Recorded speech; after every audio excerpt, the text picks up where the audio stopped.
Might not. I'd like to call this order of the Finance Committee to order. Are there any public comment on tonight's agenda? All right, seeing none, turn over to Mark. Thank you, Mr. Walker. Good evening, everybody that is here from the school board. Tonight we have 4 items on the agenda. One is a revisit of the refinancing of the 2017 general obligation bonds into the series 2024A general obligation bonds.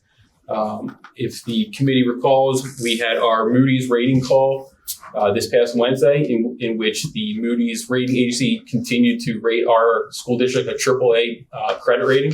It is the best possible credit rating you could have in terms of municipalities. They saw the strong level of reserves, our enrollment, as well as the strong economic growth within the 3 boroughs as mitigating factors to maintain that AAA rating. So that was the final piece that we needed in order to move forward with this refinancing. In addition to the refinancing, other details have come to light. That's why we brought the team from PFM and Raymond James. You remember it's Lou Verdelli and Garrett Moore.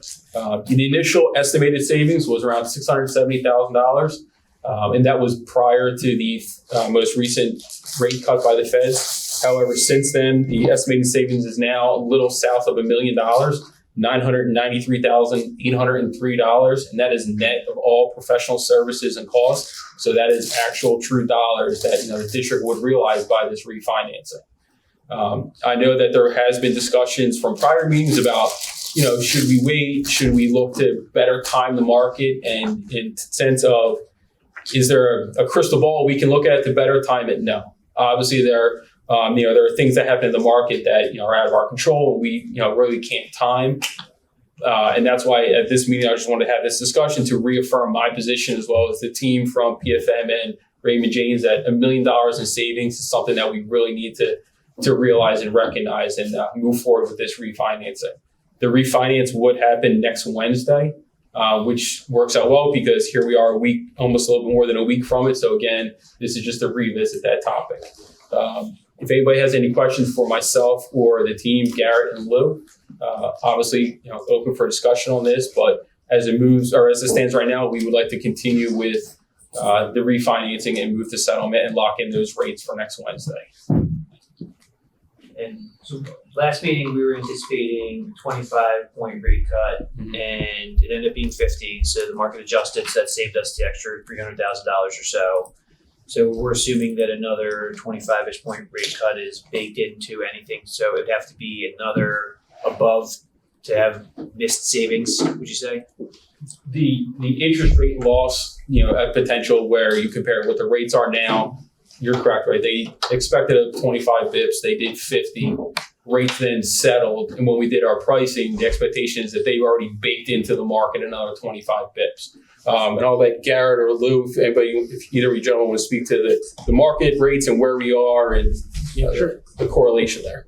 Well, I think Lou and I can probably tag team this, but again, going back to Mark's point, again, kudos to him, did a great job on the rating call. So again, that AAA is the best you can be. So from a entering the market perspective, you're going to be in the best position to get the best possible rates of anybody or any issuer in the market on any given day. So again, kudos to Mark and the school board as well for all the policies and good work you've been doing. Mark, to your point specifically about kind of where does the broader market think rates are going to be, over the next couple quarters, frankly, if you look on page 3, down at the very bottom, kind of that blue chart. So it's important to remember the Federal Reserve, when they cut rates, they're cutting the short-term rates. They're cutting the overnight lending rates between banks, and then that translates into kind of your investment earnings. So, for example, I'm sure, Mark, once the Fed cut rates 50 basis points, I forget, you think you used Pliget. The Pliget, your investment rates, Pliget rates, those short-term rates probably also were reduced by about 50 basis points. So you probably went from a 5.50 to a 5%. So again, your short-term investment rates kind of move in tandem with what the Fed is doing. The flip side to that is when we're looking at borrowing or refinancing over the course of 10, 15 plus years, the Fed doesn't really control those longer term rates. So what I'm showing down here in the table below are kind of the bond yield forecast over the next several quarters. So going out to Q4 of 2026. And what I have highlighted there are the US benchmarks for the 5-year, 10-year, and 30-year benchmark rates. And really, if you just look across the board, just in any given row, and you go out to the right, interest rates are staying, or predicted rather, to stay relatively constant. And again, this is long-term borrowing rates. So it's not saying that the Fed is or is not going to cut the short-term borrowing rates.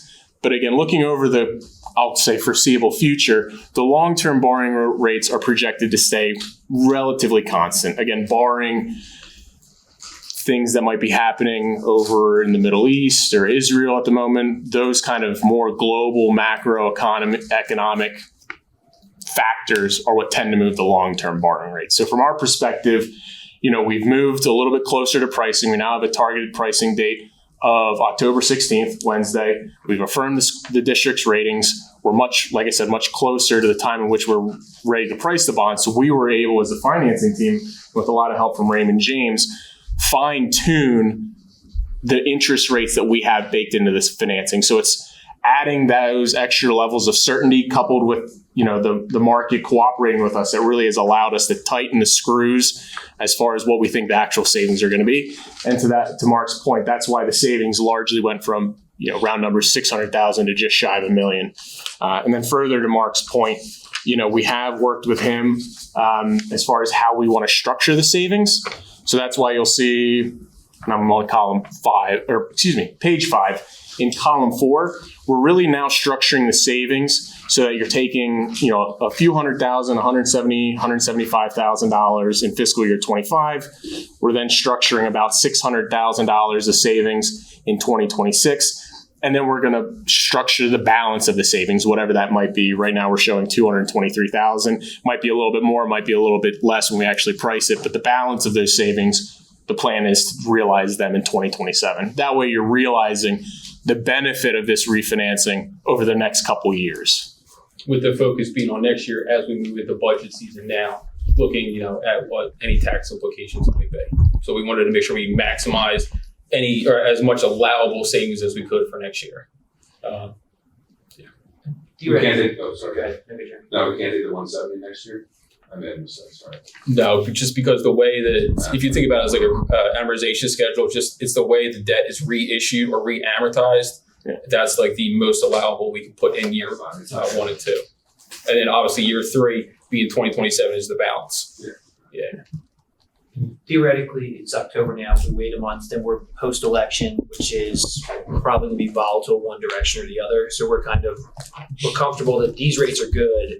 They could theoretically get better if certain election outcomes come and stability and the market says good, but they could also go the other way and go back up. Or exactly, this whole plan was kind of structured around trying to lock in the interest rates and price the bonds before the election. Because to your point, maybe the day after the election, the markets look really strong because XYZ individual won. But frankly, it could be the complete opposite. We just don't know. I don't think anybody knows when it comes to, right around any presidential election, which is why I think you're seeing across the market in Pennsylvania, and I'm sure nationally as well, you're seeing a lot of issuers really trying to pump the gas or press the gas pedal to lock in rates before the presidential election and get that certainty. And I would just add, even since we were last here, the geopolitical tensions have risen to a whole nother degree. Really Thursday, Friday, we've seen oil prices go up. There's fears that could rekindle inflation. So today, the 10-year Treasury closed above 4%, the highest it's been in over 2 months. So there's kind of that fear. So I think even beyond the presidential election, if there was oil fields that are bombed or something, and we see the price of oil spike quite a bit, oftentimes there's a correlation in terms of the direction of interest rates with what's going on with oil. So we've really seen that fear just in the last couple of business days impacting interest rates going a little bit higher. Okay, if there are any questions, obviously myself and the team will be available, but we will continue to move forward towards next Wednesday for locking in the rates. And then obviously as a part of the board notes, next week you'll get an update from me on how that transpired. we already voted on this at the last meeting. Yep, this is a No refresher access. to bring it back to the table, just to have one last discussion before we, really move forward with it. But there is there's no voting on the table. There's no resolution. This is just an update. Yeah, an update. There you go. And just in terms of the market functioning, we've seen the norm of about $8 to $10 billion of municipal bonds have been coming to market every week. The market's clearing. There certainly are a lot of investors that are purchasing deals. So, I mean, from all the standpoints, we certainly think it should be a good market next week for pricing your bonds. And as Garrett said, your bonds always stand out. Not that many issuers with a AAA rating. So we start that pre-marketing a couple days in advance, showing investors, hey, Colonial School District's coming with their AAA rating.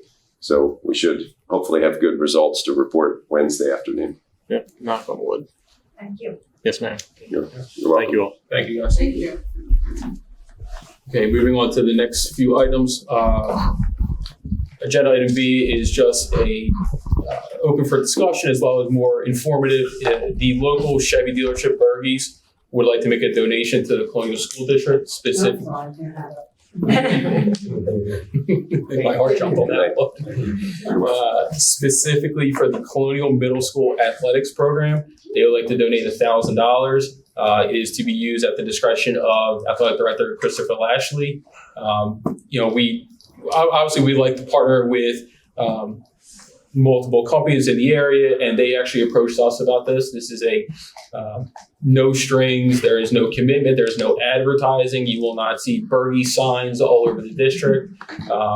Myself and Mr. Lally are very cognizant of making sure we don't become a billboard across our district. But again, this is just to inform the board that we were approached by Bergey Chevrolet. It's a $1,000 donation to the middle school athletic program. Thank you. I just have a question on that. So since it's no strings attached, I'm not getting any recognition. Can we send a thank you note, or what's the standard? Yeah, what they would like is that they did have, obviously when they approached us, we worked with Jess Lester in communications, and Jess Lester will have a picture of a check presentation to Sean Kaplan and the athletic director at the middle school. There will be no students involved. It will be just the administrative team accepting the check. Yeah, and that's honestly all Bergey's was asking for. They don't, they're not looking for any further recognition. So, just again with the committee's acceptance for that, we'd like to just let them know that you're in agreement with their donation, and we'll move forward with it. And thank you. We don't have any Yep. local renewals coming up anytime soon or anything. Yeah. All right. That is, I understand what you're saying. Be cautious of what we get into. From reading the agreement as well as sending it over to the solicitor review, there's no strings. I think there might be a connection. Somebody at Bergey's might have a student coming through the district. But like I said, me and Mr. Lowry are always mindful of looking out for advertisements to try to get into our stadiums. So. That's what I was going to ask you. Is there a connection through the tech school? Because I know you work with tech school. As far as I know, it is not tech school related now. Okay. I do know that Bergey's is generous. Just from experience, yes. Okay, great. So we'll let them know. Thank you. One follow-up question. Yes. From an accounting perspective, restricted gifts like that, do we have to be able to document and audit that $1,000 was spent on middle school athletics from the gift? So we do track all of our funds that come from private sources within our financials. It's communicated, obviously, the middle school or whatever school is designated as the recipient of those funds. I then work with Sean Kaplan and whatever department those monies go to. And it's basically instructed to them that they need to spend that money by the end of the school year. Yeah. Theoretically, this would be made to improve something as opposed to just paying the rec fees when we're already Yes. to pay. Yeah, this will be something tangible. It'll be equipment or supplies. It will not go towards, paying a referee or paying dues and fees. We could have conversations, obviously, with Director Lashley and Kaplan, but I would imagine it would go to some type of equipment, something tangible. Awesome. All right. Okay, great. Thank you. Next on the agenda is our budget comparison for 23-24. Again, this is going to look very familiar as it's a templated presentation each month. I'm happy to report that revenues in general continue to come in very strong. We're at 67.10% of our budget, roughly $106 million on a $158 million budget. To get into the To get into some of the weeds on this, local revenues, which consists of our tax revenues, are in the third month of collection, as well as we had a material. And when I say material, I describe dollars in excess of $1 million, but we had a very sizable commercial property that was sold down to Conshohocken along the river. And because of the value of the property, the transfer taxes associated with that were about $1 million. So last year, when we talked about transfer taxes being the lagging, transfer taxes within the third month of this year are one of the stronger line items. Obviously, I don't, and no business manager is going to have a crystal ball about when somebody's going to sell, if it's going to be this year or next year or 2 years. So we always look at that line item from a budget standpoint as an average, but I was very happy to see a large transfer tax come in. So that'll obviously help with our local revenues. Overall revenues in general, you can see from the presentation on page 2. Like I said, current real estate taxes remain strong at $1.6 million over prior. State subsidies continue to funnel in connection with the expected revenues from the state. Apologize. The one item that is lacking compared to prior year is our interest income. As a gentleman from PFM, as well as myself, has indicated, with rates going down, obviously rates on our savings accounts go down. We're averaging about 5.1 this year, when last year we were around 5.4, 5.5. We're always cognizant to chase that yield, but just with the downturn in revenues, there's a small decrease in interest income of about $100,000. We'll continue to monitor that and always chase savings. Yes, Chris.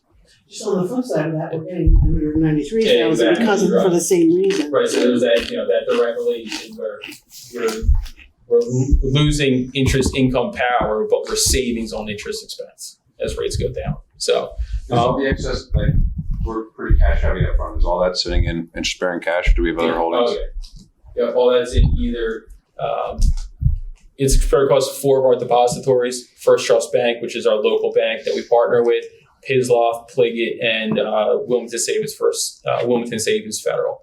Like I said, Pliget and Pisloff are higher yielding depositories, whether it's in a collateralized CDs, but it's all, everything that those dollars are in is all backed by the U.S. Treasury. So everything is collateralized. But yes, everything's in a interest-bearing account.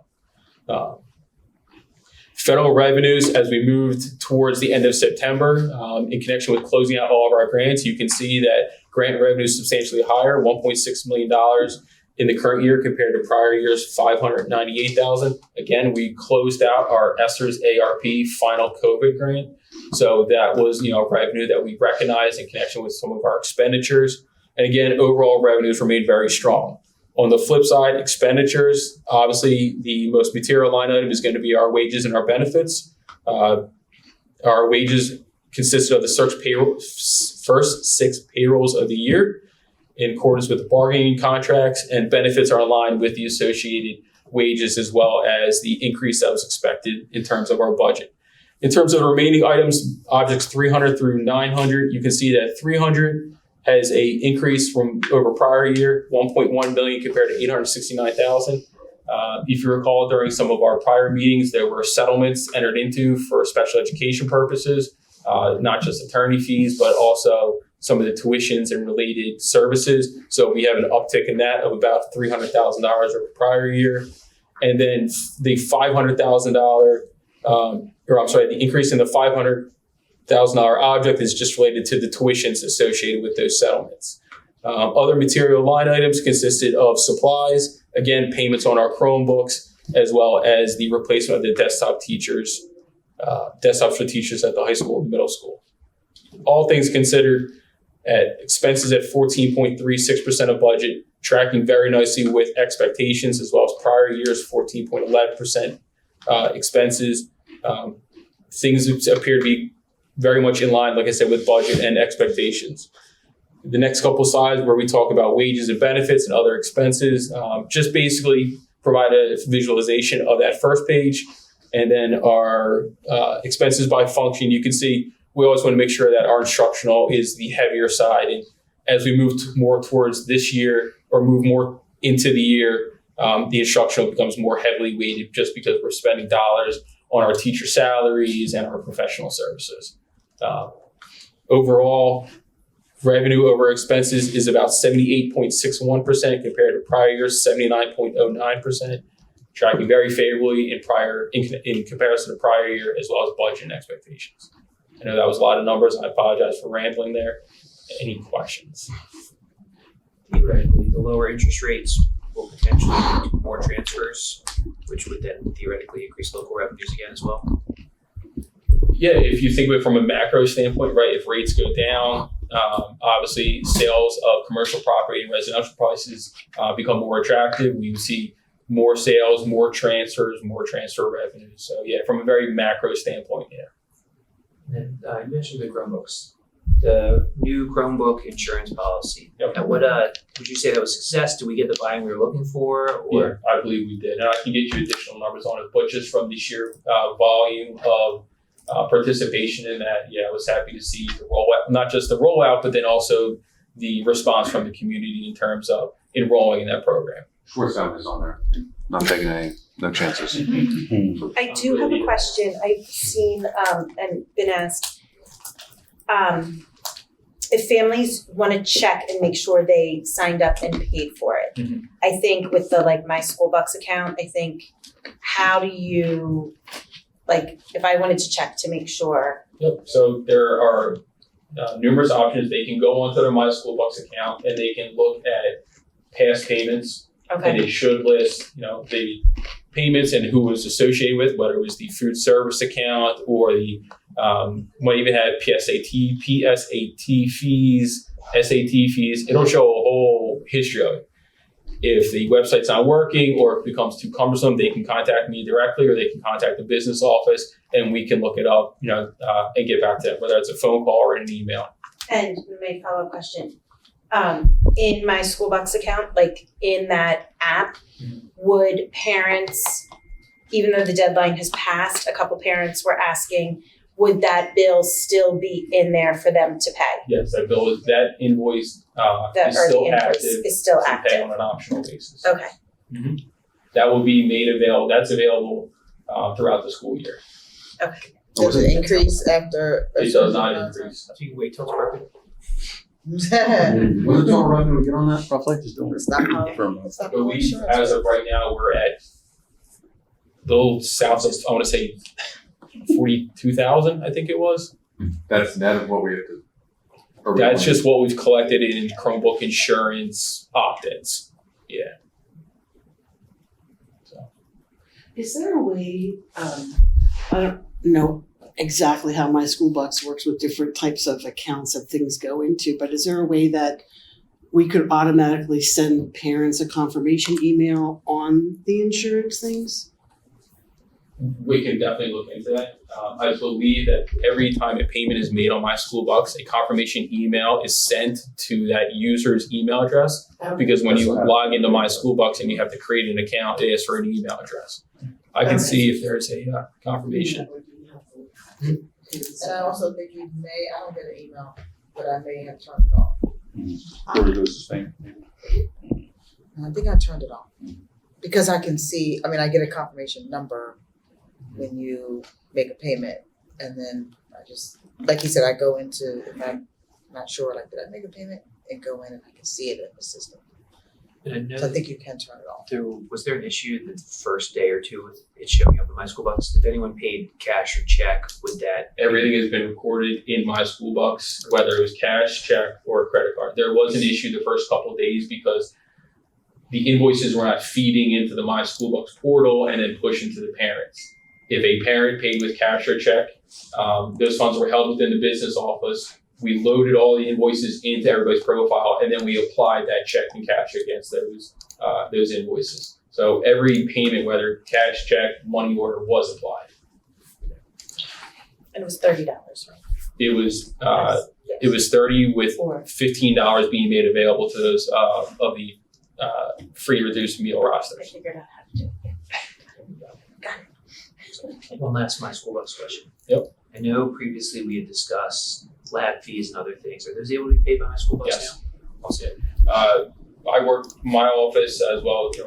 Myself as Sita and the rest of my office. We'll work with administrators. We work with RJ Fretz for homecoming, for some of his proms.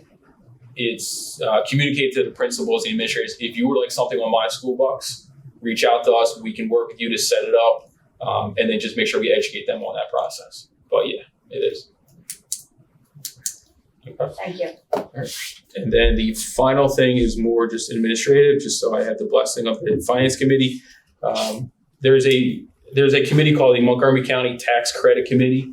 It is chaired by Steve Siraki out at North Penn. And what they do is that they act as the authority or the body to approve the collection of earned income taxes. I was approached by Mr. Siraki a few weeks ago, and they asked if I would like, or I was basically voluntold to be on this committee. It's one meeting every quarter. The meetings last maybe 2 months. I would just make sure I have the committee's approval to take time about once a quarter to go up and serve on this committee. This committee will work with the Earned Income Tax Collection Bureau, Berkheimer. Some of you may be familiar with that name, but that's basically the extent of that committee. So with the committee's blessing, I'll go for it. All right. Thank you. And Mr. Carpenter, that concludes my demonstration for my agenda. Are there any public comments on tonight's content? Seeing none, this meeting is adjourned. Thank you. Thank you. Facilities, move right into that. You guys are good? Okay. Anybody need a break? Can you grab anything? No? All right. At this time, we will start the FMT meeting. Any public comment? Any questions? Anything you got? No? Currently not. I'm looking at you and I'm saying no. All right, Mr. Lally, let's go ahead and go. Thank you, Will. Just a brief update. First agenda item is on the Colonial Elementary School project. Again, just trying to give you guys from the rendering versus where we are now type thing. We're probably about 4 or 5 days off on the pictures by the time I take them and then put it together. So we're relatively close in what you're looking at here. And you can get an idea what the exterior looks like. On the second floor, we because we exposed all of that, and again, things that you're grandfathered in versus what you have to do for new construction, all of the steel that was already up there holding the roof up has to be fireproofed. So we did all the fireproof spraying, which got set up, which is really big for us to keep moving with ductwork and electricity and the things that we have to continue to hang for construction. You can see that the interior walls are beginning to be built for the core of the classrooms. So when you see the metal studs, that again is, some of you might be familiar with wood studs, but in commercial buildings, everything has to be metal again. It has to be 5A sheetrock. Again, all these things are fire rated for commercial properties. So you're looking at, again, just what might seem like boring, but these are the areas where we're going to have new classrooms, where the old HR department was and the curriculum offices were. And then this is when you get to what I'll call the top of the T section. So if you're looking in there, again, seeing the rendering, there is a piece of sheetrock that's over that door. It is cut out to the left. And there is a door down on the other side. So that's where the actual building administration will be when the project's done on the first floor. So when you come in the main entrance, you'll walk straight back and you'll go right to the principal's office. No more up to the second floor. Again, this is just the interior of that administrative office for the school. Again, looking at the rendering and then looking at where we are now. And you can see the framework going in, ductwork going in, and getting ready for lighting in that area. So this is in the rear of the main offices. So right now you would be, for a better term, this is the hallway now. Up here would be where we would go in the boardroom for our meetings. So you're in that hallway. This entrance to the main office would be the one the students would use during the day. So they wouldn't have to come out and go to the front of the building towards the main T section if someone had to go down to the principal's office or they're being picked up for school. They would be able to come through the actual school itself and in the back way. Again, just addressing several safety concerns. I think everybody saw the main entrance. Again, this is just to kind of give you an idea that what we actually got rendered and paid for is what we're getting. So you can kind of see that it looks the way we wanted it to look.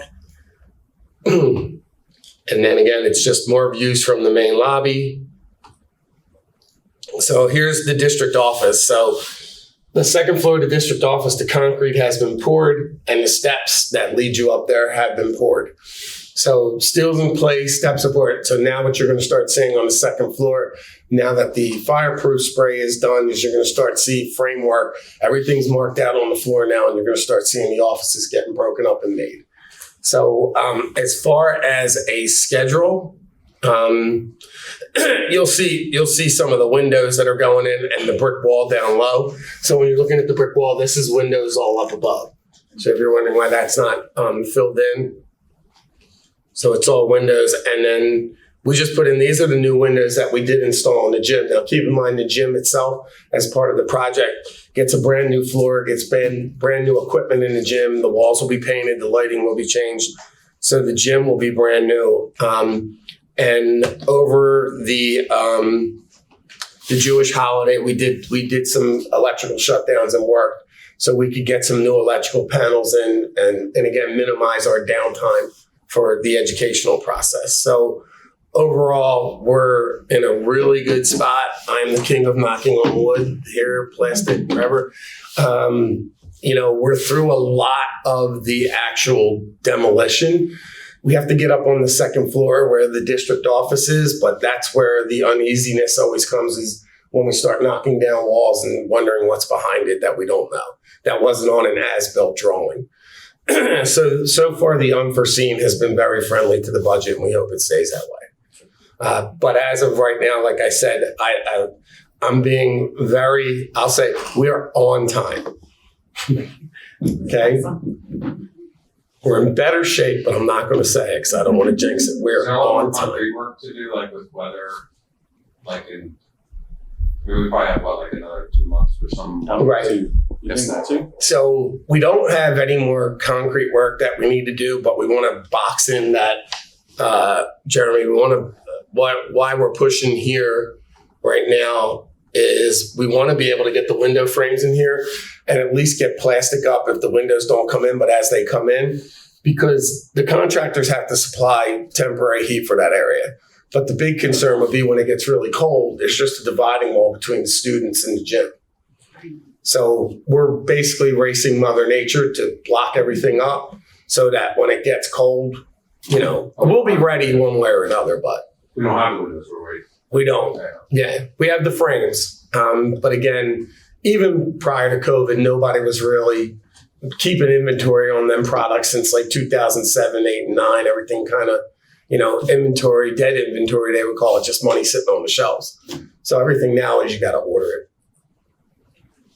And that seems to be on time. The windows seem to be. We feel really comfortable. Again, we have a lot of good work lined up for the winter break, taking advantage of some holidays where the students and teachers won't be in, we will be in, and getting work done on holidays too.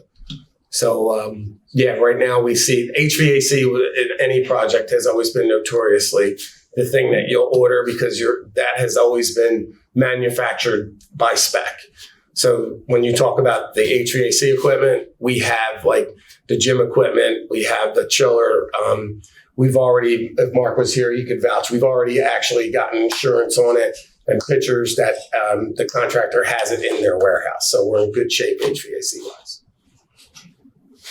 I have a question. In the first drawing, I don't really remember. Is that a ladder well or elevator? Elevator, sir. This here? That one in the front. Okay. Yep. I was just checking. Yeah. Okay. I couldn't remember. And then that's the front of the building. That part. Okay. Yep.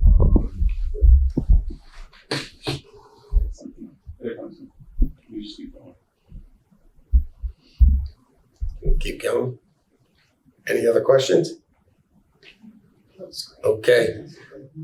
The second item on the agenda takes me to where Mark was, is just a policy review. So policy 704 is maintenance. It's a new policy. Language is written to comply with current school code provisions and State Department of Environmental Protection Agency regulations. Policy is categorized as recommended. It's really practices that we're already doing. So the recommended policy here, purposes for adequate maintenance of building property equipment is essential for fiscal responsibility and essential management of district facilities. The authority, the board directs that a continuous program of inspection, maintenance of all district buildings, property, equipment be established and implemented wherever possible. Maintenance shall be preventative. Really fancy way to say 5-year capital improvement. So basically, we're just looking to put this as a policy that they recommend. It'll tell you long-range plans again for the building modernization and conditioning. Each building principal, in conjunction with the building maintenance employee, shall conduct a physical inspection of the building on a periodical basis and return a written report to the superintendent or designee of their findings of inspection. The only suggestion that we made for the policy that is recommended is at the bottom it said just the superintendent shall annually report, but in 2 other spots of the document it says or designee. So we added or designee, which would make sense that Dr. Christian would probably give me or someone in my position that reporting mechanism. I have a question about this. Sure.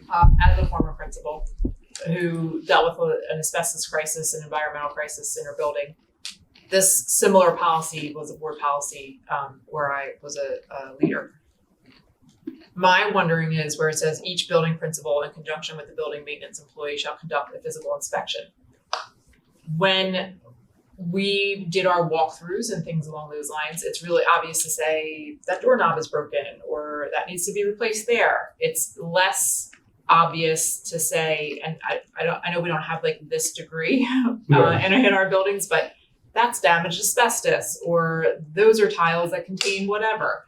So my wondering is, like, are principals trained on what it is that they're looking for? Is there a look for document or guidance that they can have when they go through that? Because I guess my question is, are we just talking about very surface things here? Or I know as a former principal, that was not something I was comfortable with because I felt I was being held accountable for stuff that I did not know and was not trained on. Sure. So what I do every November to try and get it out to the board in like February or March is I sit down with the principals and then I go over that list of things that might be the areas where they're uncomfortable.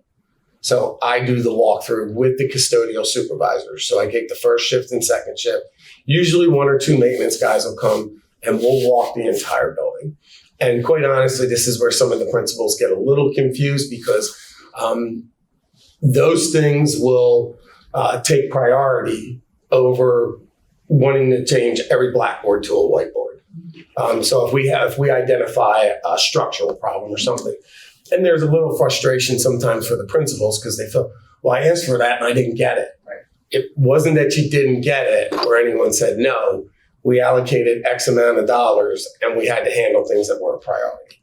So normally when I sit back down with them again, they understand it. But to your point, Sharon, I sit and talk with them, offer to walk with them if they want to see it. But most of the time it works where they trust me, I trust them. And I always tell them if they want to see it, I can.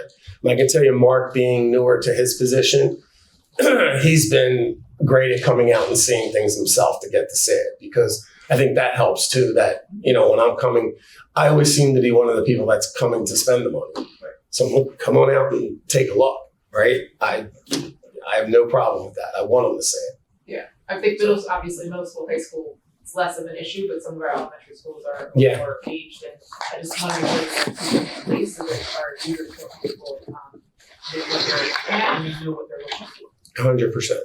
Yes. I had a question. So I went to your adding this and you said it was recommended. What body recommended it? Was it PFPA or like? It's actually PD. PD. Okay. I was just wondering how it came about. Yeah. So then there's again, we're just going through the policies that haven't been updated and trying to bring maybe one a month and just kind of talk about them and get that all cleaned up. This one is actually, like I said, they're all things we're actually already doing. So there's no real harm in calling it a policy. It's already, I've been here 24 years. We've done it every year. I think I'm sorry, just real quick. But I think part of my asking that question is what happens when Joe's not here?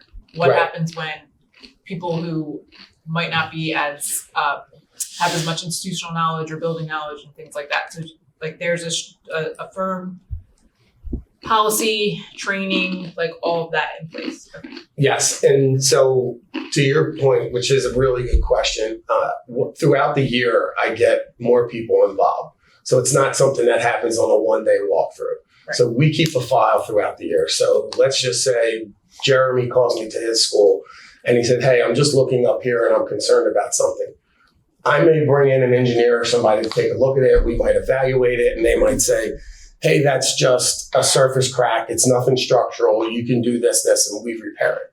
Or they might say, it is a structural crack, but after reviewing it and getting above the ceiling, you don't need any shoring, but we'll give you a recommended way to repair it. All them things will come to the table when we sit down with the principal. And so there's other players involved throughout that process. So specifically under me would be like Nate Barone, where I get Nate involved. And then I actually have him run some of the projects because I can't do everything. So he has to take his share of the projects. I take some of the projects. Some of the, Gene Kelly takes some of the turf projects. So there's other players involved throughout the whole document. Thank you. My question was similar. No, that's fine. I was going to ask a similar question in terms of, and so I won't ask that question, but I'll ask the second question I was going to ask is documentation of that system of practice or process, such that like the fact that you guys do have and you share the responsibility is a great thing. I think to what Sharon's point is if you're not here, what's the documented process so that Right. someone comes in and follows the process. Well, what I think I can do is I can actually help that process and I can just document what we've done that's been successful throughout the process. So Terry M did the same thing with me, would be the idea. Like, so when Terry left, I was already prepared because I had already been. So when I do the meeting, I have Nate come along with me. So Nate's he's being groomed. And then every year in my goals with Dr. Christian, he reminds me, let Nate do a little more, let him have. So again, there is the redundancy that we're having there, that we're looking at it from that perspective. But I could easily document like the process when it starts, how we go about it. But like I said, it is kind of that whole thing of a living document because I could get a call tomorrow and, teacher might bring up a really good point, but it's not a priority. And that's where things go into that third, fourth, and fifth year maybe. And just one other question. So at the time, and I apologize if you said this because I was typing something and I'm able to multitask these days, but at the time that you're doing the walkthrough with the principals, is there some sort of sign, understanding that it's a living document, so if something comes up, obviously, but at that time frame that you said every year at the same time, is there a sign off between your department and the principals to say, these are the things that we've identified and are addressing? Yes, I send them their own individual building 5-year plan. And then they get a copy of that 5-year plan. And some of the things that we will do is if there is let's say there's several items on there that they need to be done, but they're not priorities. If the dollars are the same, we give the principals the flexibility to say, hey, room 7, really, that carpet needs to get replaced now. I really don't want to get the whiteboards now. Can we flip-flop those projects? We'll even do that with them. So they're involved all the way through and they have a lot of input. Like I said, I think the confusing part only gets when I say, we're going to spend the majority of your money repaving your parking lot, and then they think, well, I don't like that. Joe likes that. We have a book of like the middle school book, right? Hey, this is the first floor. Oh, there's a crack in the music room. Hey, let's go. Like, do you have There's a folder for every okay. school. And that's why I said that folder is live. So like I said, if an issue came up tomorrow and it was even a work order and it was a bigger job that I think we can do internally, but it's not like a now job, it goes into that folder. So even with the principals, I sit with Turf, I sit with Nate, and I sit with the maintenance guys. What did you see? What did you have? So just to keep picking everybody's brain of things that we can at least try to identify. Yeah, so if you're not there, someone will say, hey, we talked about this Exactly. months ago. Yeah. You update that, and the crack is now 8 Right. inches wider. Exactly. Yeah. That's Okay, so then I think the last item on the agenda was just informational. I know we've talked several times about the Plymouth White Marsh elevator. Dr. Christian has given me the okay to start a complete feasibility study. We've gotten numbers and some ideas how to do it, but I'm going to get working on a feasibility study. That will just look at the needs, the programs, the whole big picture of the elevator and what it brings, and just exactly how we can do it with the existing elevator still functioning in a time frame that would be longer than the summer. So I would hope to, excuse me. Sorry, you just do it very quick. Is it not work? Is it old? It's old. It's compliant, but it's old. It's time. Yeah, it's again, it's one of the things that's grandfathered. But It's we not are conforming. conforming, compliant, code conforming, compliant. Whatever. Yeah, one of the architects used a trick bird, and I personally, what I want to do is kind of get away from the architects and see if I can get right to an elevator company that'll work with us, because I think there's just a lot of fluff that goes in when I'm dealing with the architects that I want to try and cut through. It's not personal against them, but I worked on an elevator renovation in Center City 30 years ago, and it was sick. They called them cars, not elevators. 16 cars in one building. So I think I have enough experience of working with one elevator that I really don't need them. So I want to see what our options are and what the prices are and where we can go. The summary for Jeremy was the existing elevator, when it was in the renovation, it was non-conforming compliant. Right. But in order to increase the square footage of it, we would have to basically tear it down, rebuild somewhere else, because it can't be expanded in the existing I footprint. think there were I two apologize. options. I thought there was an option that you could put a new something. I'm going to say sleeve or whatever case, but it doesn't give you much more space. So there was- Actually, as ironic as it is, there's an option to put another elevator in that still leaves you 2 inches short of being compliant. We're not even sure why there's a car made that would be non-compliant. Right. But we could fit another car in that would give us more room. But you would technically take yourself to being compliant by code to being non-compliant by putting that car in. So there's more than one option. It's right next to a bathroom. It backs up to a wall Yeah, with ductwork and pipes. You're talking about it in what we call the elevator pit. So basically what they have is fall protection. If a cable were to break, it's not like the movies. There's a big piston in the bottom, it softens the blow. Like everything's, it's deeper than just the elevator. We wish it could go in the same spot. That would be it. So we're gonna, like I said, do a full feasibility of the programs that we're offering and where they need. See, the second and third floors are basic classrooms. The first floor has the EDI wing and art. So the first floor is really the problem because you can't get anybody to that first floor So it's lack of access. without going outside.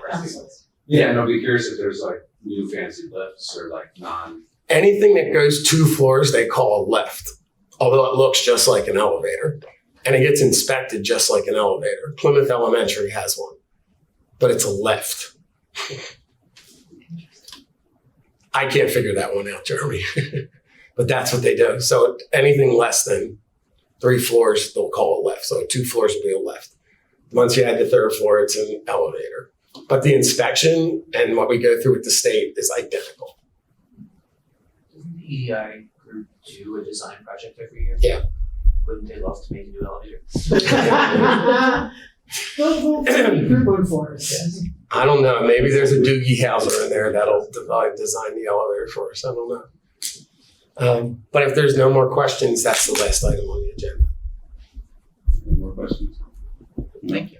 Any Currently, no public comment? All right. So then we will adjourn this meeting.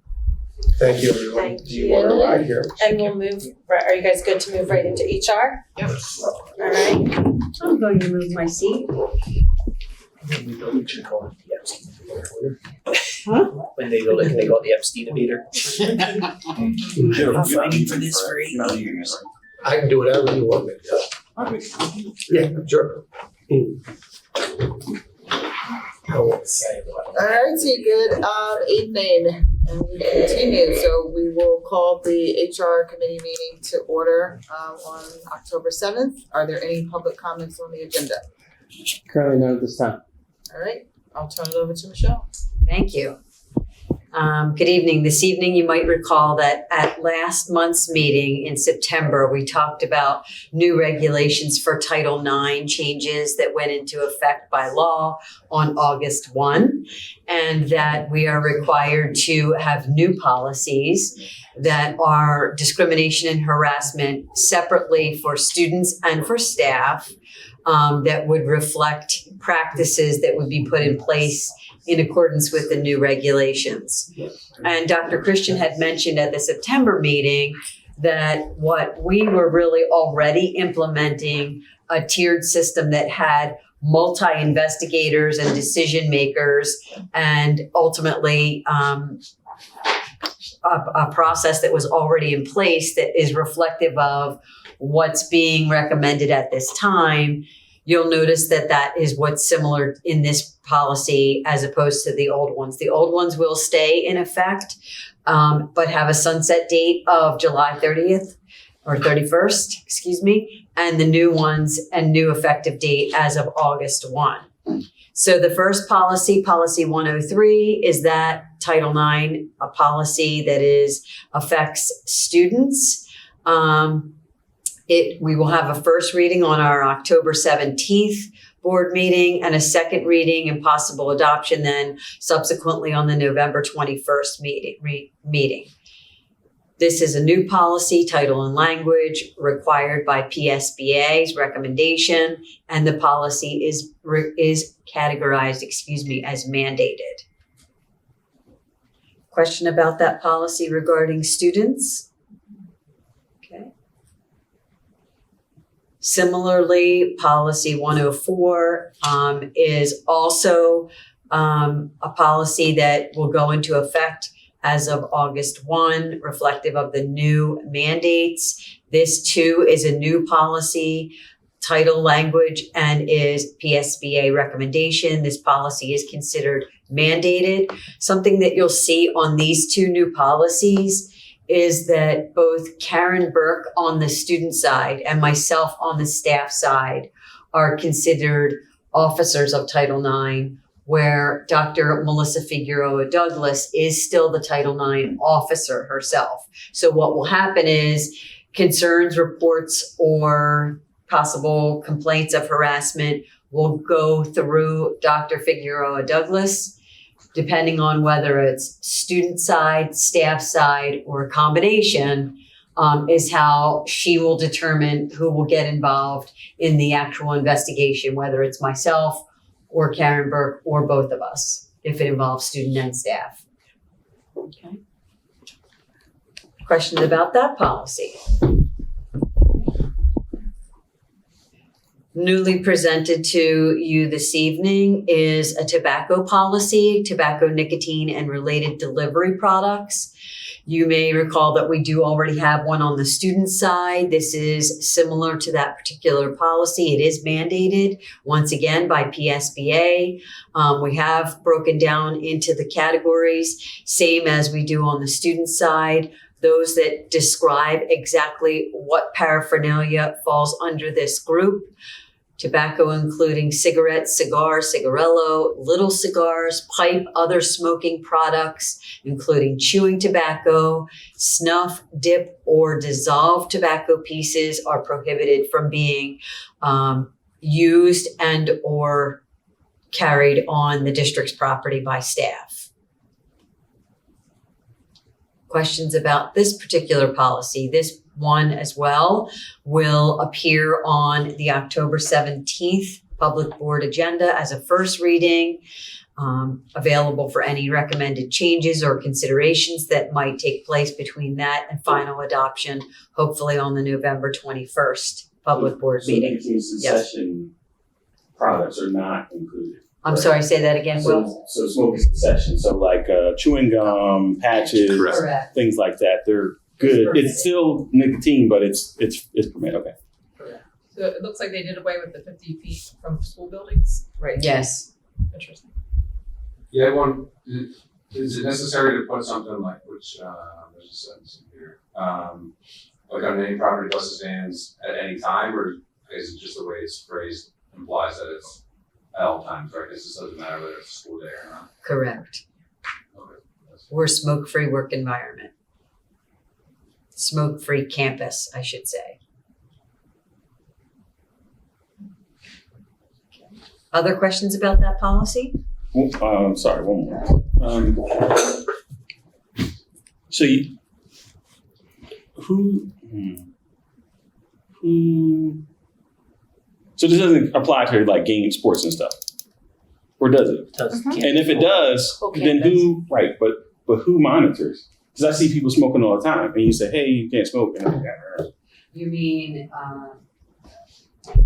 Like at a football? employees at a football game, or are you referring to So- patrons who I thought are? it was all. I thought this was all. It's my understanding that it's all will, Yeah. and that the campus itself should be completely smoke-free. All.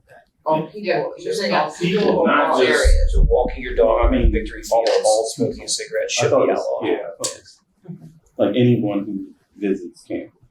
Right, anywhere on the campus smoking is prohibited Right. at all. So it would have to be Does- like our security guards would have to approach them and ask them to Yes. stop. Or our athletic directors reminding them that we are a smoke-free campus and they should cease from that activity while they're here. So I have a question. So So it might be we're, some signs. we're specifically talking about nicotine and nicotine products only. So cigars are allowed? Mm-mm. No. Cigars and There's cigarettes. Cigars are in there. Cigars and cigarillos are listed. And anything that looks like a cigar or cigarette. Yeah. Okay. Even vegetarian members. Well, we're not talking about that. They should- Delivery devices, you That's the have first thing I thought beeping about. and drooling here. Yeah, graduation. Would that theoretically Oh. effectively outlaw those devices That's why I from the campus? Because there's Everybody between does this policy and the other like with possession of vape pen or something like that for because this is employees, this only applies to. This is an employee Okay. policy.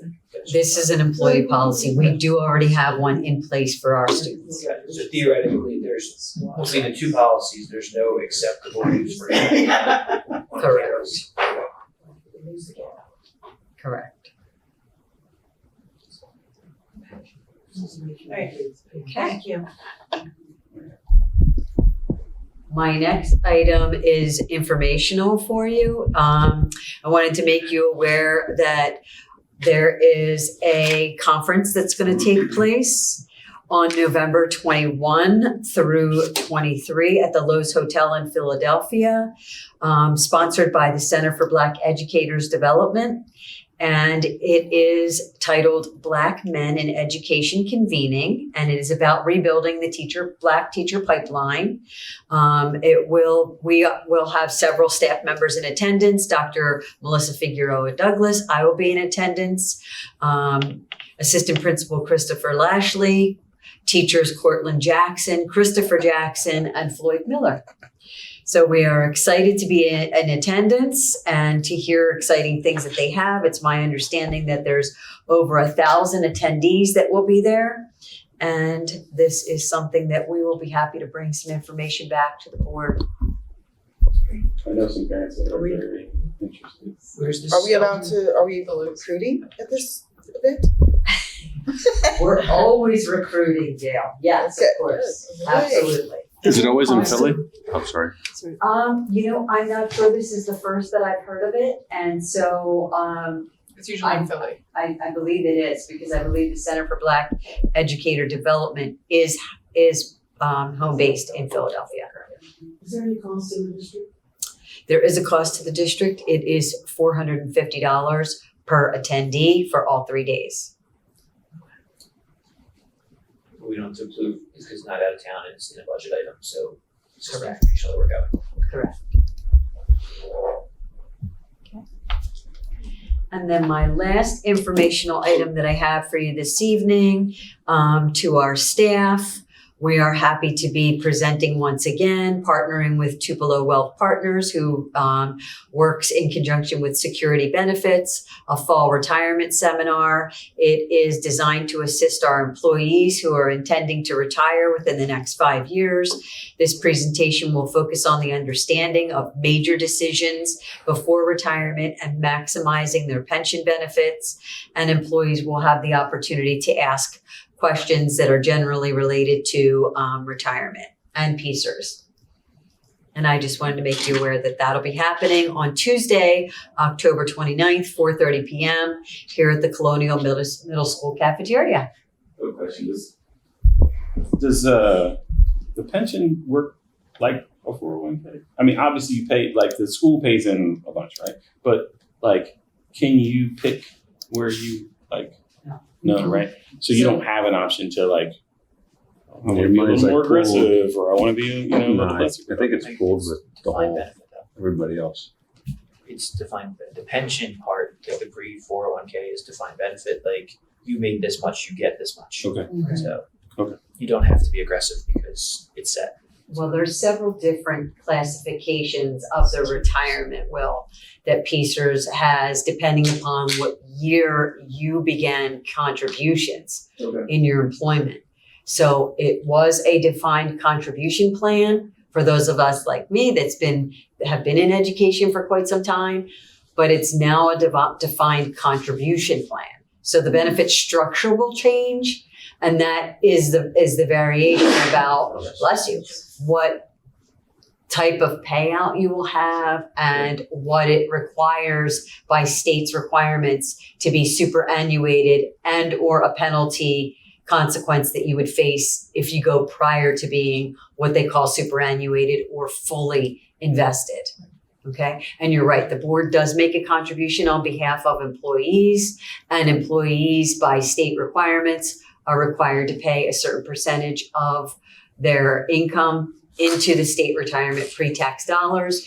We don't get to choose what those investments are in. There are financial advisors that already work with the state that already have determined what those investments will be. They are similar. My understanding is that they follow similarly to the Index 500. But it's a guaranteed rate of interest as well, based upon the bylaws of the state. Okay. But then separately, as public school employees, similarly to a 401k that you made mention of, we can contribute our own money, pre-tax dollars out of our paycheck to a 403b, which is the equivalent of a 401k, but it's just 403b is exclusive to public school employees. And or a 457, which is tiered on top of a 403b if you have maxed out the contribution amount that the IRS determines annually that you can contribute to a 403b. So there's many ways that you can tax shelter retirement monies to plan very savvily for your retirement.